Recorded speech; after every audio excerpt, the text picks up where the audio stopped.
Suonava in tutto il mondo concerti di Chopin e in prima fila agli occhi su di lei. Sui tasti le sue dita, farfalle in libertà, viveva con orgoglio la sua età. Seduto al pianoforte in quella stanza, guardava la sua donna e ripassava Mozart, concerto in la minore dedicato a lei, e senza una ragione se ne andava. In un cassetto tra gli spartiti il suo concerto antico, incongiallito dal tempo che un giorno creò in silenzio per lei. Ha lasciato tutti i dischi, le foto in compagnia di artisti, la sciarpa bianca presa a Parigi e tanti ricordi comprati quando era in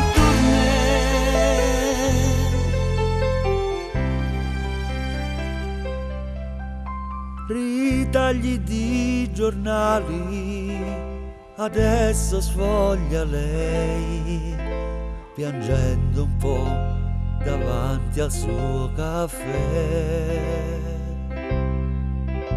Ritornano le note del suo passato, ricorda che era bello quando lui suonava, concerto in la minore dedicato a lei, e senza una ragione se ne andava.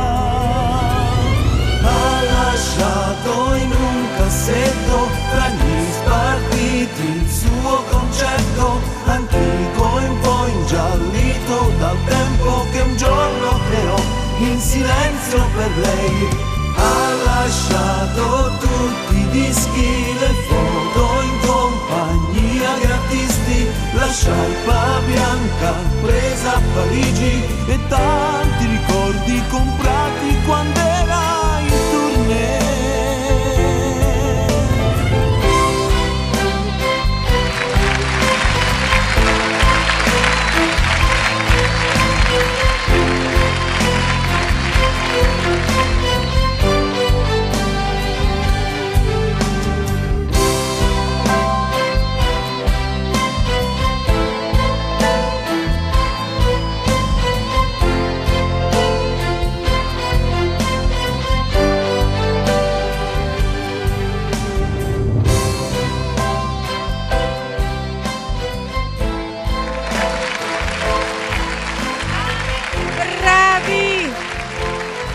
Il giardino dei semplici, bravissimi!